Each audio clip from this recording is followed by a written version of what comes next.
Hello. Hello and welcome. It is Sunday, it is afternoon, and it is July, which means it's a not so lazy Sunday afternoon live stream productivity sprints with Morgan Hazelwood. I'm your host, and I have the one, the only Doc Coleman with me today. Say hi to the nice people. Hello, nice people, and the rest of you. No, no, but a bunch. Right. So, we still have one more Sunday in July, but how is your Camp NaNo going? I don't think you're doing camp, are you? I'm not doing Camp NaNo. No, I'm on the push to get published. But so in the last week, I've contacted 3 different editors, and I've sent sample chapters, I've sent the start over again. I sent the first chapter of my book for a sample edit, and I've gotten edits back from 2 of them, and I'm just waiting on the 3rd one so that I can look at their style and look at the potential costs and schedules and figure out who's going to be my editor on this book.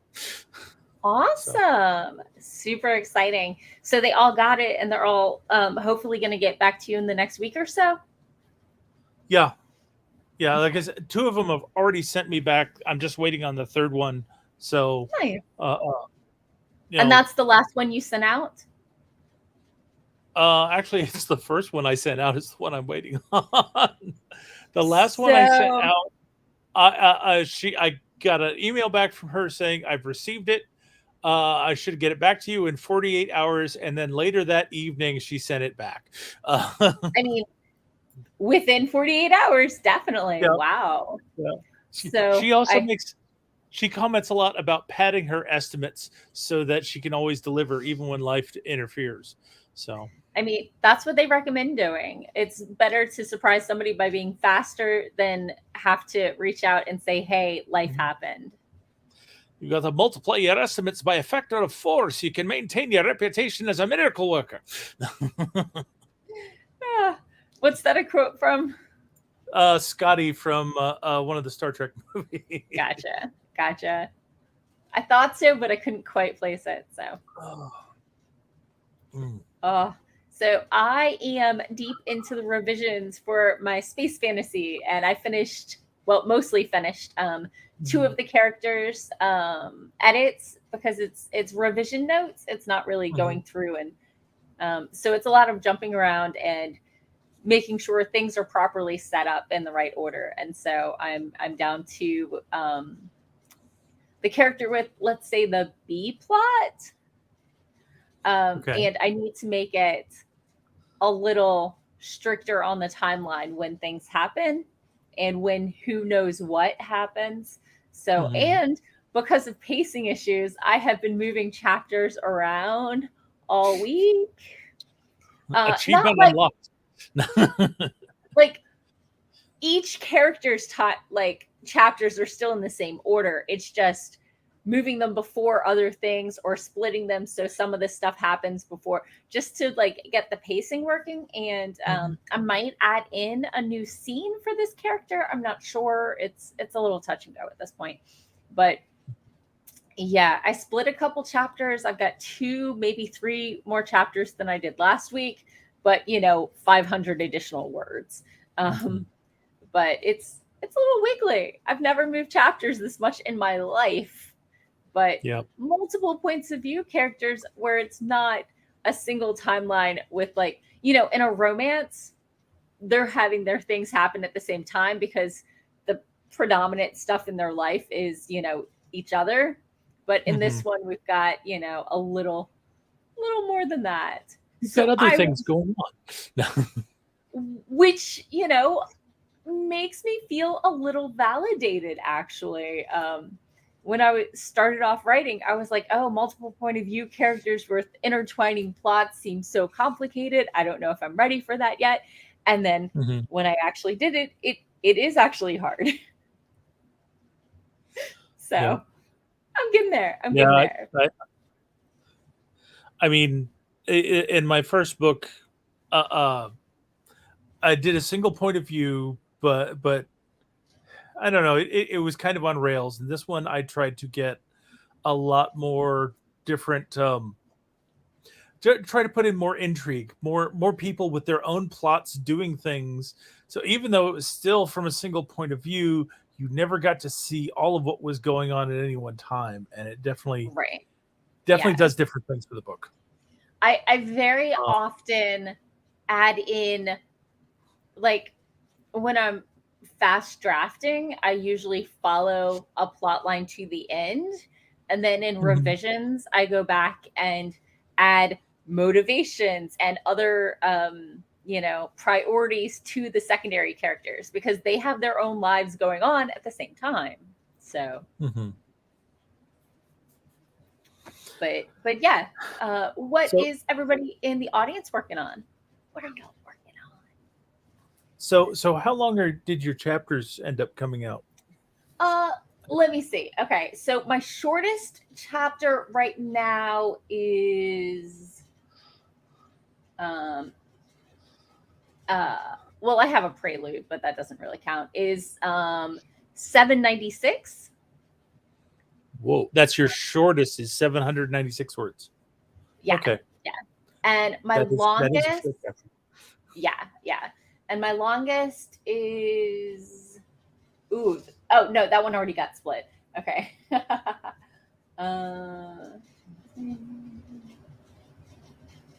Oh, that one hasn't been split? Okay.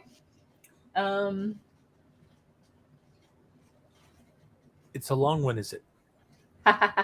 Okay, so my longest is 3,900. Oh, that's not bad. Yeah. Now, when I sent my first chapter off, I realized it was like a little over 4,000 words. Yeah. And I got a comment back about it being kind of a long chapter, and I went and looked at the chapter lengths in the rest of my books, and it was like, sure. The first book, because I wrote it with a mind to podcast it or audiobook later, the chapters are around 2,000 to 3,500 words generally. Yeah. This book, I still had the same idea, but because there was the added complexity, my chapters are much closer to 3,500 to 4,000 words, and most of them peg right in that range. I've got a couple that are like right at 5,000 words, and I've got one that's 1,800. But it's like the rest of them are like right in that 3,500 to 4,000 word range. The one at 796, I just split. It used to be 2,179, and I split it into a 1,400 and a 790. 800. So I might beef it up just a little. Yeah. But that character already has enough. I just couldn't quite split it more evenly. I wanted to do closer to a 12 and 10, but I needed, because of what happens next, it couldn't go after that other part. So I found it kind of weird that I was like hitting very regular chapters, and they were all on the thick side because I'm doing something different with this book. So my original draft had one chapter that was 6,724 words. So 6,000 pushing it. 6,000 pushing it. And I had a 4,000 that got split into 3. And each of those beefed up, but yeah. So seems like you favor really small chapters. My average is probably let me see, 2,000 to 3,100, but the Alien just has really short chapters, and I'm trying to beef them up. But I don't want to put in extraneous stuff. I just need to, focus more on their B plot rather than their A plot. Yep. And I've got a couple ideas on ways to do that. So I originally had them only with a 460 word chapter that I at least doubled, so more than doubled. But yeah, that character still only has about 18,000 words. And I want them closer to the 25,000 word mark. So, yeah, it is what it is. Mm-hmm. Ooh, I could trim from that character. Okay. Anyway, I got a lot of work to do in any case. And Chapters I brought are up hard. this. I brought up this stuff to try to stall and give time for the audience to tell us what they're doing, and they didn't do it. Yeah, it's okay. Maybe they have opinions on chapters. So, as long as it was fascinating content, right? You know me, I'll talk about it all day. So, let's see. Where is my timer? Ah, there we go. Okay.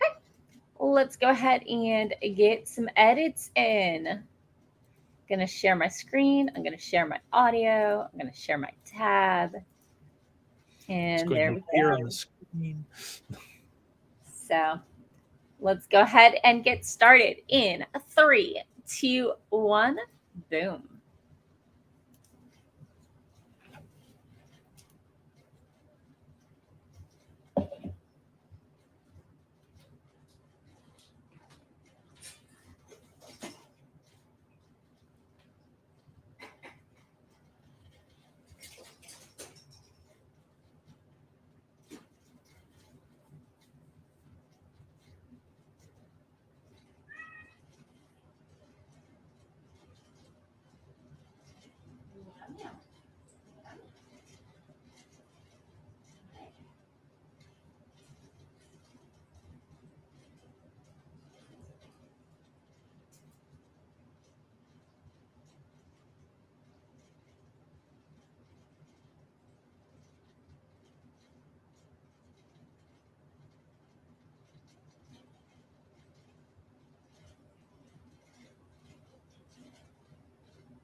And we're back.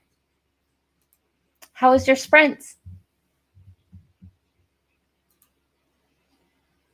You're on mute.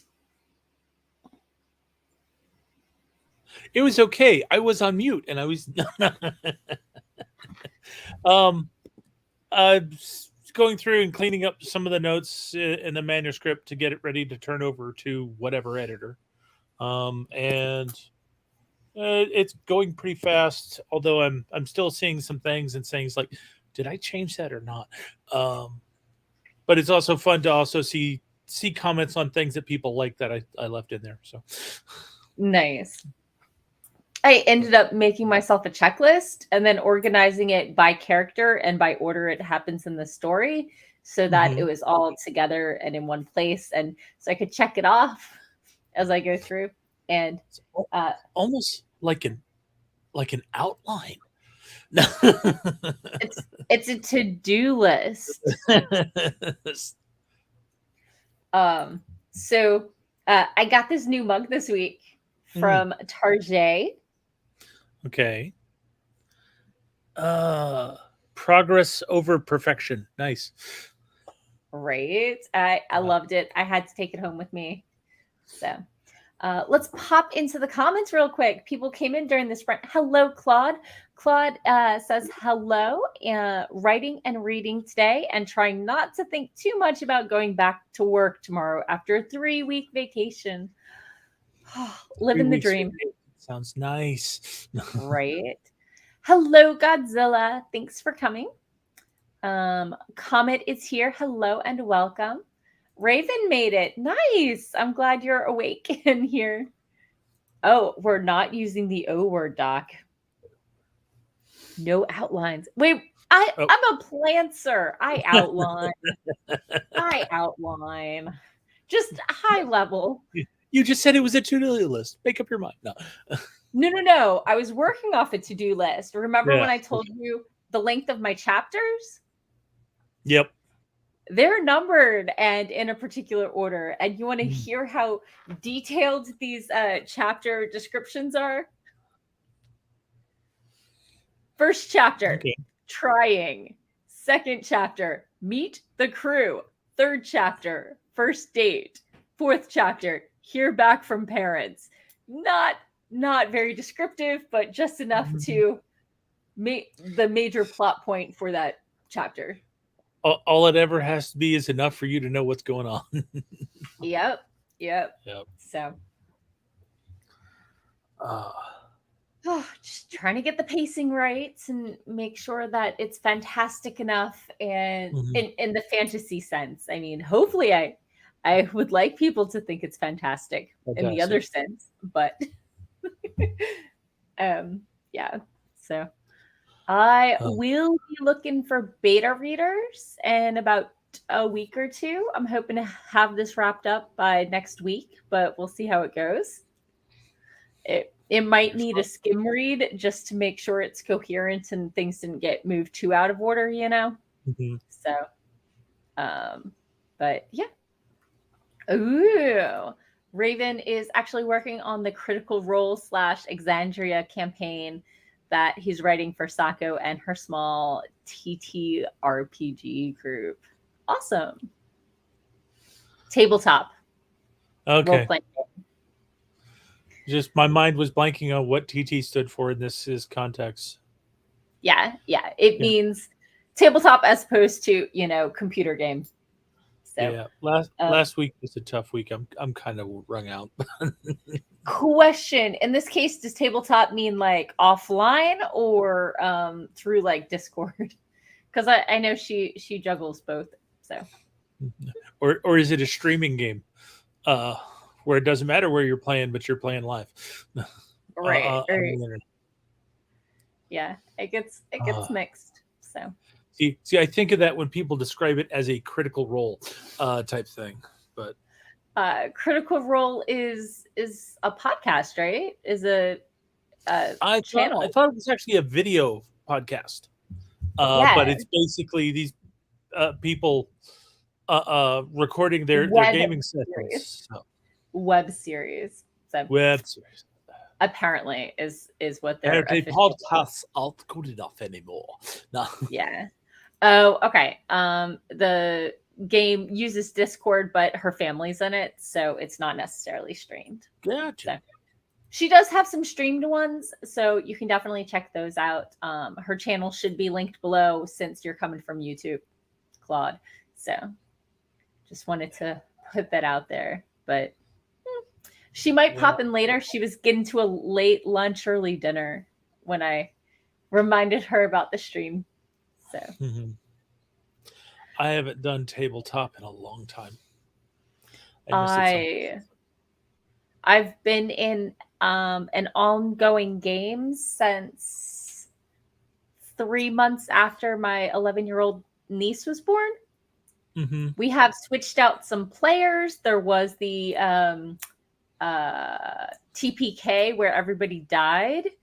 The current campaign started off as a 5th edition version of the Temple of Elemental Evil, and after we nearly died, we instead ran away and have just been meandering our way through. Right now, we are in a dungeon that has different biomes, and we crossed the dungeon ocean to go to somewhere else right now. Yes, it's huge. Okay. It's huge. And we are on a never-ending escort quest for a dryad. She used to be an adventurer. She died, and when they didn't have resurrect, so they didn't have bring back to life. So they reincarnated her, and she came back as a dryad. And she was very particular about where she wants her tree planted. And we said, sure, we don't have anything better to do. And 3 years later, she didn't like this hill. She didn't want that hill. She wants a particular hill in this dungeon. And I am 80% sure she's actually the big bad of the dungeon, having been reincarnated and wants to come back to rule the place, but we're not sure. It's the escort quest that never ends. Yeah, but I mean, you mentioned having to plant the Dryad's tree somewhere, and it just Before it unbidden gets into my. she's got to get her tree where she wants it before it's too big to easily transport. Yeah. And she does zero help during battle ever. She stays out of the way, so at least she's not an additional target that we have to defend. So nobody ever shoots at her, but she never shoots at anyone. So she's a MacGuffin. Something about the idea of carrying around the Dryad's tree and trying to find a place to plant it just brought. She carries her own tree. Sprung into my mind the idea of a group of pirates where one of them gets reincarnated, ends up being a Dryad. So you just have this tree on the ship as you're going out raiding. It is what it is.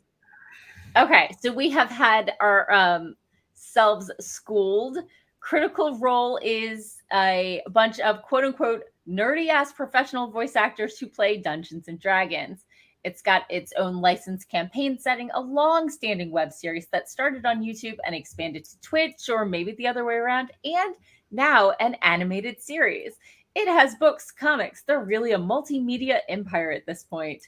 And Claude says, Campaign 2 was so much fun. Campaign 3 is a bit slow to my taste, but I like many characters.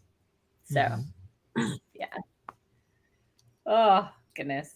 I've enjoyed some of the clips, but I haven't actually watched any episodes. So watching other people game is not actually what I spend my time doing. Yeah. But I know it's super popular. So, you know. Yeah. I mean, I used to have a regular Friday night campaign, but the GM was rather demanding about people doing about being there absolutely every Friday night and about doing write-ups for extra experience, and I ended up quitting the group in order to have time to finish my first book. So, oh, okay. I am actually the recorder for this one, so it's like, what did we do? We do it monthly. Mm-hmm. And usually November, December are off, and occasionally canceled other times. So when I say the game's been going for 11 years, we're still at like, since the reboot, we're at session like 40. But yeah, it's it is what it is. It's mostly a dungeon crawl. It's not huge, heavy on the role playing, but we do get a little.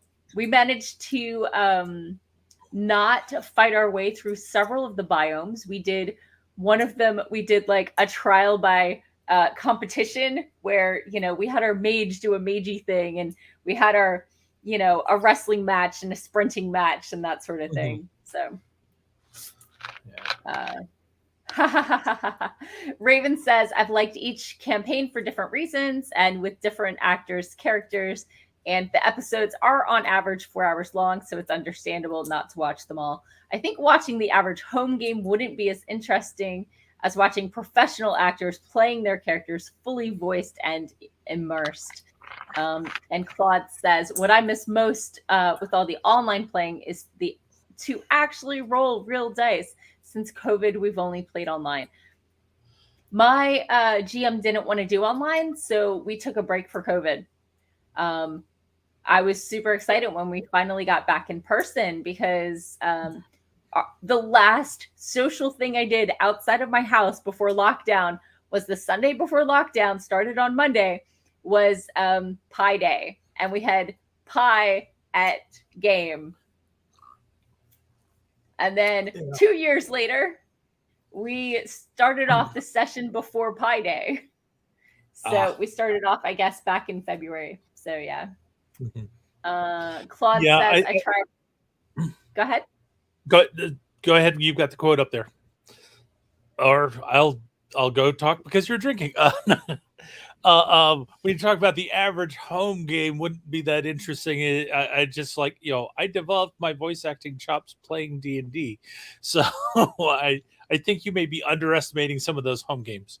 Others you're probably spot on, but I would say there's probably a difference between one and two, half the people in the game giving it them all, and all of them, and it depends on the mix of people. And home games end up with so many in jokes. this is also true. But So, Claude says, I tried Nerdarchy on YouTube, a group of non-actors playing it. It was fun, but not as much for sure. Yeah. So, yeah, I love gaming. I do. I've tried a lot of different games, and yeah, I at miss this it. point in my life, at this point in my life, once a month mostly is about all I can really commit to regularly, and still do all the other things I want to do in my life. So, it is what it is. Yep. It's a gilly. Hi, Kitty. Mine is chilling right by the edge of the sliding glass door, where he can watch all the things and stuff run and play. So I gave up. You built for him? No. I closed it. I used the blackout shade because it's that time of day, and I'm on stream, and it would be right in my face. That's right. Let's see. You don't have shears up to. This is the brightness up on my laptop. Can you imagine if the Oh, okay. if the window was open? Okay. Hi, Gilly. Oh, we have some comments. Let's see. Raven says the in jokes are super important to Critical Role, as people who've been playing or watching for the last 7 years get all the references, and the players sneak into the game and associated media. Yeah.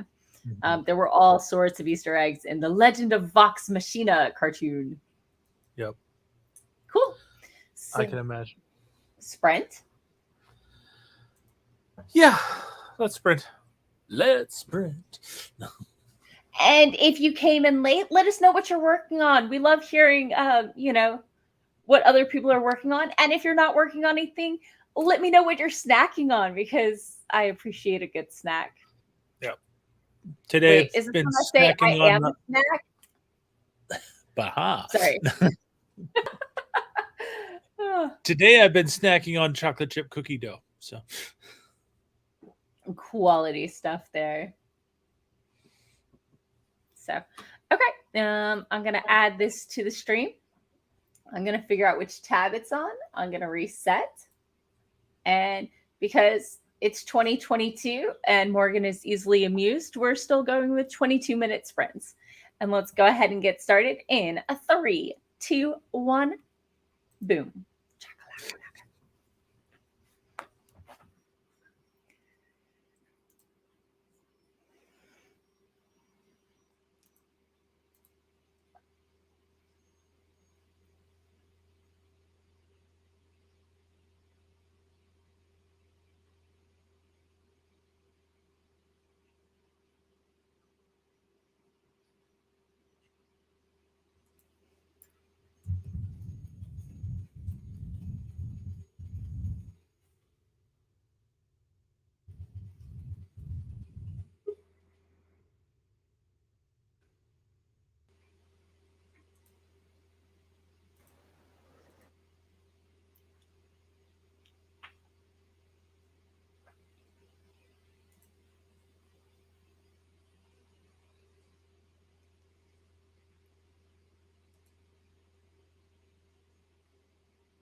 No.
And we're back.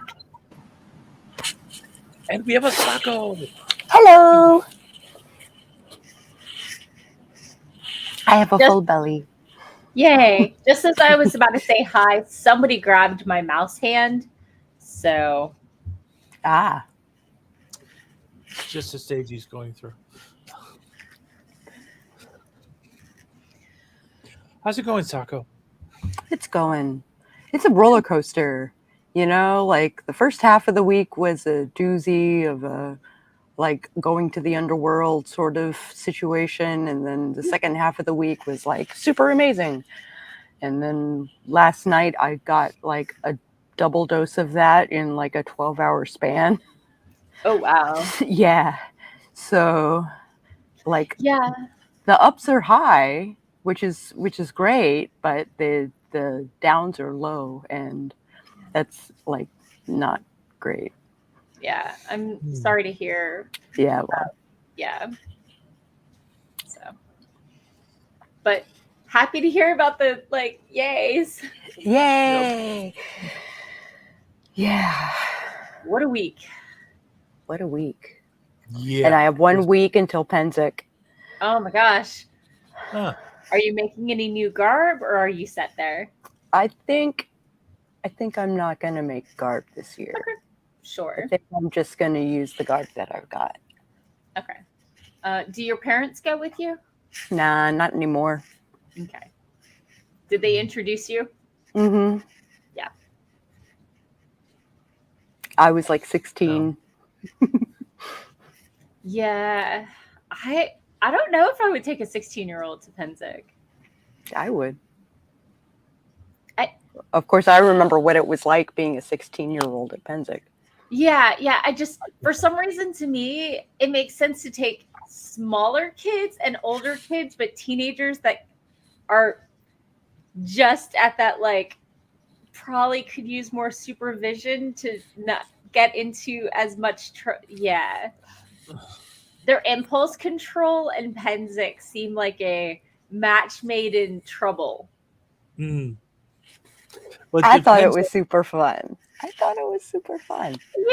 Yeah. There's just very adult parts of Penzic. Where teenagers are not allowed. True. So it's, but there are those teens that don't look teens. Well, to a Yeah. degree. Yeah. But there's plenty of stuff for kids to do, you know. Right. Yeah. So I've never been. I just have heard the stories. The stories.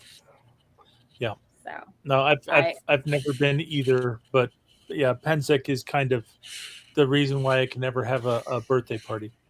Oh, because everybody's off at war. Because everybody's off at land grab when my birthday rolls around. Oh, happy Oh. birthday, dude. Since I won't see you next week. Yep. Yeah, my birthday is on Tuesday, so. But it's like it never fails. It's like people are either doing pre-Penzic or they're off for land grab when my birthday rolls around. I've got the Labor Day weekend birthday where everybody's off doing family stuff typically. Although as an adult, it's not as bad, but you know, all those people complaining about Christmas gifts for their birthday, I would just like to say the nice backpack as school supplies and back to school clothes as birthday presents. So Mother's Day. Yeah. I People get do Mother's families- Day. I'm still struggling with people do family stuff for Labor Day. It's like A lot of No, people like if they're doing like they'll do barbecues or like that just before the kids go back to school vacation or whatever. But my mom worked at a high school, so she was always back to school like 2 weeks before then. So Mhm. you know, I guess for a chunk of my life now, Labor Day has meant the Renaissance Festival. So Yeah. So, and then in college, you know, we started before my birthday. So it was a unique experience because I'd never had that before. Because Mhm. I live in Virginia and my birthday is the last day of August. And Labor Day, for those not in the States, is the first Monday of the month. So sometimes I would have a week after my birthday to like enjoy being whatever age. Back in the day when you enjoyed being a year older.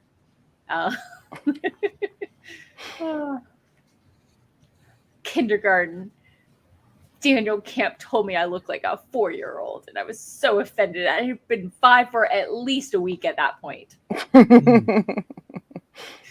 Also, he was canonically the tallest kid in the grade all the way through school, and I was canonically one of the shortest 3 all the way through school. So, Raven, Penzic is a medieval city. So keep that in consideration. yeah. You don't have to be an outdoorsy person to appreciate Penzic. It's usually glamping. What people consider glamping, you know, like Glamping. yeah. I've usually heard it described as a bunch of medieval recreationalists choose the hottest weekend of the summer to go and camp out in the swamp and fight each other. Hey, I don't camp in the swamp. Only because you have a good land grab. If you miss land grab, you're stuck in the swamp, right? No, not at all. You gotta pre-reg your group. So we reserve a very specific spot. Isn't that what land grab is? No. Deciding who gets what really? sections? So basically what happens is they are given the zone before war, and the chieftain or the autocrat goes during land grab to basically say, yes, this is Clan Blood Moon's land, and starts positioning tents and figuring out what's going to go where, and digging trenches and setting up showers and stuff like that. Yeah, I'm still not really wanting to go outside that much in August. Yeah. I was talking to my mother, and she's like, I don't get camping. Why would I want to go on vacation where I have to work more than I do in the house?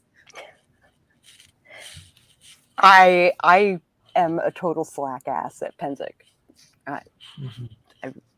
I like pull my weight in the camp, and that's about it.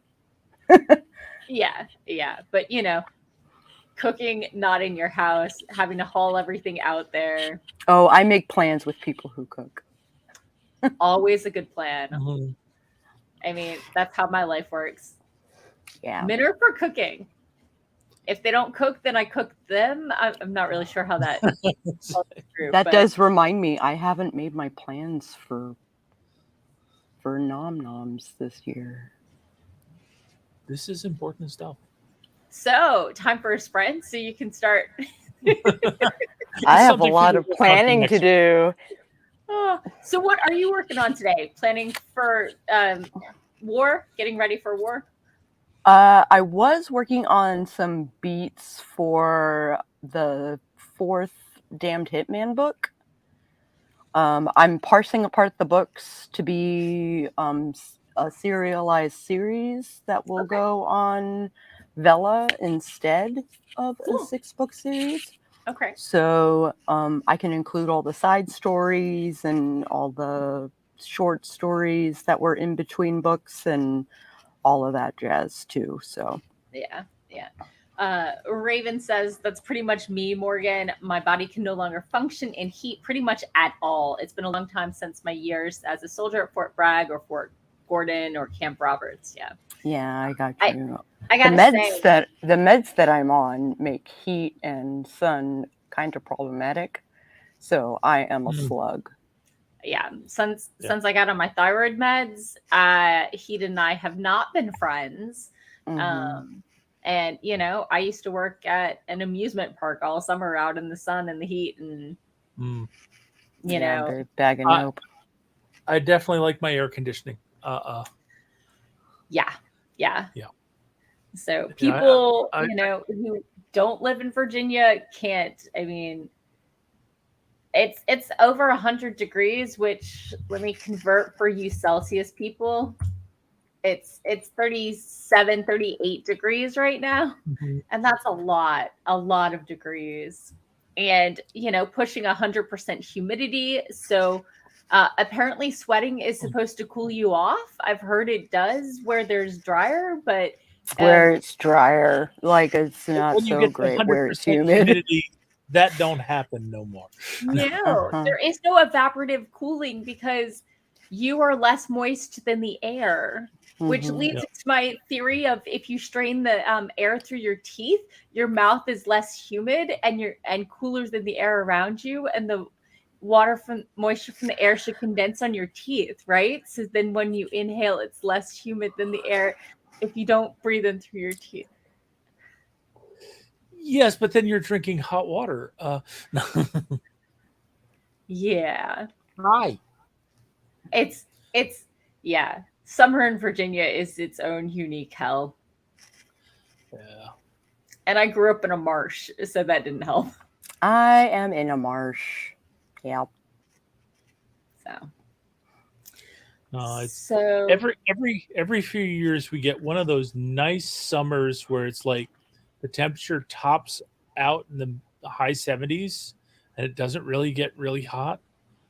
Where? that has never happened to me. Oh, I it doesn't happen very often, like maybe once a decade or two.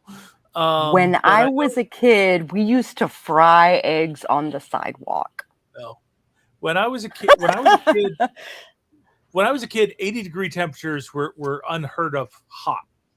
Of course, I grew up in West Virginia, up in the hills. Oh, So Oh, we you got were in the okay. mountains. damn straight. Yeah. Yeah, that's No, that's that different. doesn't count. That Like, that doesn't count. yeah. So I have a Yeah. friend who lives in, half an hour west of here. And as soon as I leave the city, my town, it drops 5 degrees, and going up, it's another 5, 7 degrees. So Mhm. it's 100 here. It's 90 where he is. Yeah. So, and maybe 87. It is cooler, and he's not even that far up the mountain. So Mhm. so yeah, no, that does not happen in tidewater within an hour of the ocean. Nope, nope, nope. So Yeah. yeah. Dry heat is not a Virginia thing, at least not like east of 95. 95. Yeah. Yeah, that corridor. And I'm basically on the 95 corridor. I'm like 15 minutes off it, but whatever. Mhm. My teeth moisture condensation made his teeth hurt. It's a theory. It's a working theory. Nobody else seems to agree, but It's a horror novel in the making, right? right? Yeah, when your mouth is cooler and less humid than the air around you. Mm-hmm. Yeah. Oh. So, did we want to do some writing, some editing, some revisions, or some packing and trying to plan out meals? I guess I should contact my chieftain and see if he'll feed me. So, okay, let's go ahead and get started in a 3, 2, 1. Boom.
And we're back. How was y'all sprint? I started looking into a camp washing system, Okay. like clothing washing like system, which I would definitely benefit from. A laundry system. Yeah. To that thing that makes my clothes clean. Yeah, that thing. That would be the troop of servants that come along to take care of them. I know, right? Minions are really heavy to pack, though, and they need their own equipment. It's a whole mess. If you've got good quality minions, they're self-packing. That's the fun of them. That is the fun of Yes. self-packing minions. Yes. Yep. What did you work on, Doc? I'm still cleaning up notes, but I'm around 2/3 done. So Nice. it's mostly just checking things and make sure that is like, okay, I've already taken care of that. I can delete that note. Right. But it's also fun to revisit certain moments in the stories. I'm getting the story in fast forward, basically. Right. Nice. Yeah. I got some stuff straightened out. Ooh, I think I can check one thing off the checklist.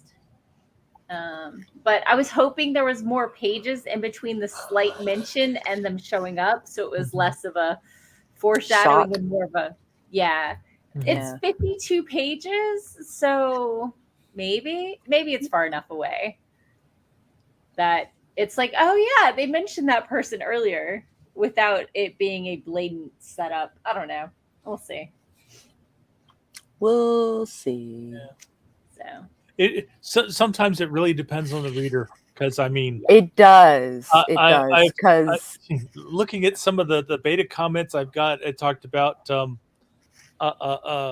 two female characters going off on a rescue mission, and it was odd because they were both wearing trousers, and then later they're doing something where they're climbing, and I get a comment about how long are their skirts? Is there concern about people looking up their skirts? And it's like, they're not wearing skirts. What are you talking about? wow. It's not that far away. How did you miss that? But Yeah. Wow. Because all women wear skirts, right? Yeah. Well, I mean, he's writing steampunk. I'm writing steampunk. I'm writing a Victorian era story, although my Victorian era is a little bit different from other people's. But I see where the mistake comes from. But it's like I actually pointed out what was going on earlier.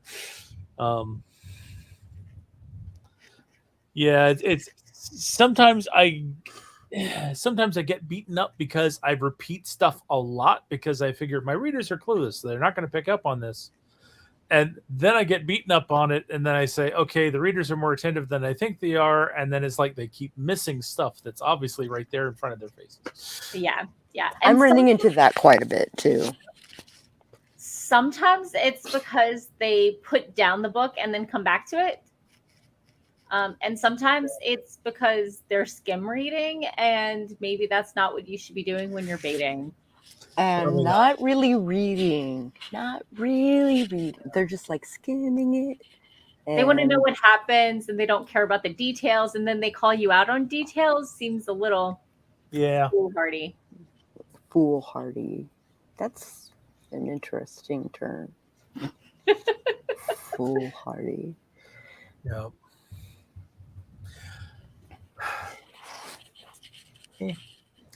I do kind of like having the fact that my books tend to sweep my readers along with events without letting them stop to catch their breath. So yeah, it's true. That is what I hope in my stories as well. Mm-hmm. Though I had a flash piece recently that the people who were, so basically what happens is we get 15 minutes or 20 minutes or whatever to write a flash story after we're given a prompt. And then after we are done writing, we read it out to the other people for critique and comments and stuff like that. Right. And I had to read my story twice Mhm. so that they actually caught all of the story Nice. because It was dense. I guess so. I mean, it all happens. I mean, like the worst of it happens in one sentence. So, like, they have to be listening in order to know what is happening in that one sentence. Yeah, and some people just don't do well processing stories audibly. Yeah. They do better reading. Yeah. So, But in some ways, it's also a case of it's like they're discovering new things with each rereading. So Yeah, exactly. I mean, I think I read, but then I remember that time I was reading a long-standing series and the new book comes out and I start reading it and it keeps referencing stuff I don't remember. So I stop and I go back and reread the book before it, and I remember nothing in this entire book except this one paragraph scene that I couldn't have known from anywhere else. So I guess I must have read it, but yeah, you just Clear- were right through the content. yeah, But with some series, some books are stronger than others, and in this situation, it was more of a transitional book than Oh, I follow. Mhm. Yeah, I mean, I still haven't picked back up the Iron Druid after the book that was the chase scene. Mm-hmm. Literally, that was it. It was a chase scene. The whole book was a chase scene. The whole book was a chase scene. Oh, I mean, there were like 4 different locations, and this and that. It was a chase scene.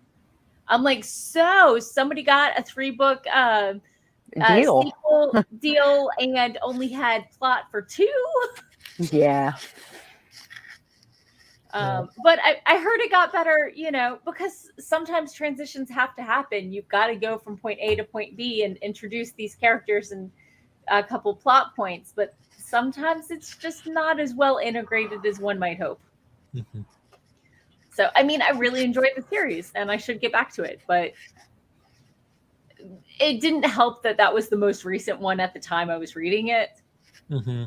So to have left off with such a weak one made it harder to get back into it. Yeah. I can see that. Yeah. So popping into the comments, hello, King Red Spy, Red X, Jacob swung by, hello and welcome. Raven said he didn't so much sprint as moseyed. He played with some subplots based on character backstories for Between Moonshine and Sunlight campaign. Oh, that's the name of one campaign. Sorry. I should say possible subplots, as there's no guarantees that the players will necessarily go these routes. But I'm trying to give myself options depending on what they end up doing. Yeah. Yes. Yeah.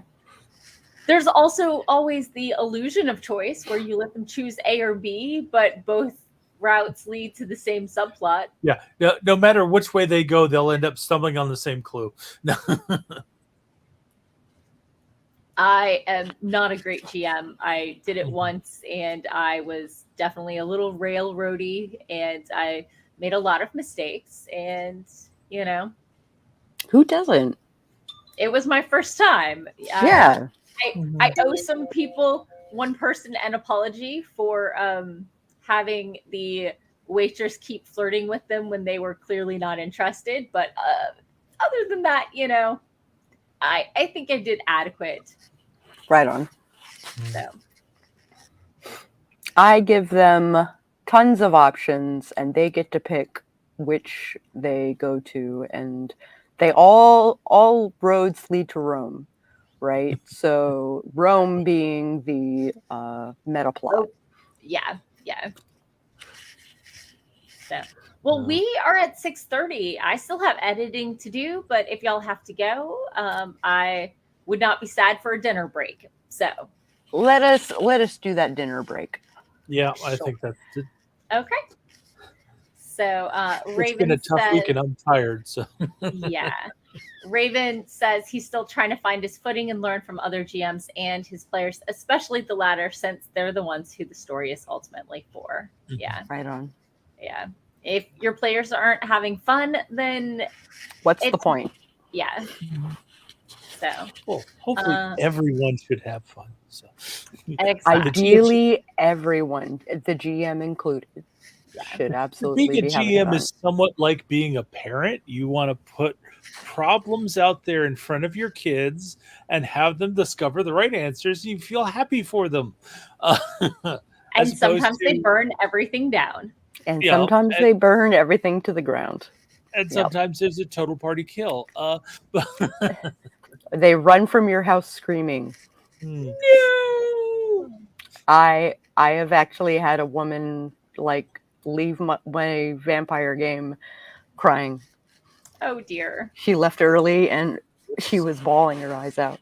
I stressed her out to the point where she left my house crying. Oh dear. Yeah. My sister and her now ex, their gaming style didn't quite mesh. Oh. And it would just stress my sister out. Whereas me, I'm like, ooh, let me give you more backstory so I will care more. Like, you go through that phase. If you've ever done some role-playing game, usually, you go through a phase where you want to make sure that the GM has no backstory so that they can, ruin your life and everything else. And so you have like the orphan with amnesia who doesn't care about anything, right? Or, the antisocial loner, God damn it. I hate that archetype. Right. With no ties to nobody know-how. Or, they're all dead or whatever. And then you're like, no, I want to be invested. I want to be emotionally invested in this. I want you to play with my feels. I want you to, run through the ringer. And I give experience for backstory. So if they give me fuel to build a chronicle that revolves around that backstory, I will make use of it. Yep. So, see, I want to give the GM hooks so that they can create stories that involve my character, but I don't want to give them shackles that let them force my character to do their bidding. I think a lot of times I'm the kind of player that lives to derail the story. Yeah. Raven says they feel like they were the chaos grenade in your werewolf story. Kinda, yeah. Which was not a bad thing. I mean, he moved the story forward. Okay. There was that benefit. So let's go ahead and do our outros, tell people where to find you, and then we'll peace out. Okay. I guess I will go first. Howdy, neighbors. I'm Sako Tumi, also known as Voit. I write horror, and I'm a witch, and I'm a graphic designer. And sometimes I combine those three things, which I've been doing a lot lately. Holy cannoli. If you are interested in videos that pertain to marketing for authors, you can find them on my channel, Sako Tumi Voit. And it's not just me talking, it's also a bunch of other awesome author tubers who have something to say on the topic. And you should drop by sometime. I would love to see you. Awesome. Doc? So you're doing graphic design alchemy, right? Kinda.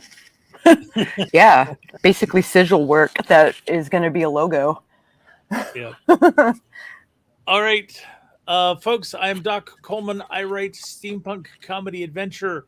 If you're watching this on YouTube, you'll find links down below to all my stuff. If you're watching this on Twitch or later, somebody's embedded it on something, or you just don't want to go and look for those links, you can find my stuff by going to your favorite search engine and putting in Doc Coleman Steampunk, and that'll bring you to my Amazon author page where all my published work is. It'll also let you find my my webpage at doccoleman.com. I'm currently working on getting the Kindred of Kali ready for publishing, which if you've gotten through all of this episode up to now, you should know this. Still working for a fall release. Don't think we're going to hit September, but it'll make a great Christmas gift, right? And you're thinking about getting jump cards or something? So they can play your- maybe if I can get a cover design, I may be able to get some cards printed up. So you should probably start talking to cover designers too this week. Yeah, I was supposed to poke him last week, but I was tired. Okay, I'm just poking Yeah. you so you can, meet your You're poking deadline. me to poke him? This sounds this does not sound like it falls within our usual rating. I mean, reminding you to do stuff for your writing, I think, is in our level of consent. Okay. So, and I'm your host, Morgan Hazelwood. I write blog and podcast writing tips from the pros and my own writerly musings. This week, what was I doing? I don't even know. Wait, I had the tab open and I must have closed it. Oh, no. I was talking about family structures in science fiction and fantasy. And on the podcast, I was talking about how to tell science from pseudoscience. Plus, oh, wow, that's a typo. This week's guest, E.G. Creel, was my author spotlight guest. So check it out if you want to. If not, have some snacks, and I'll see you next week. Bye.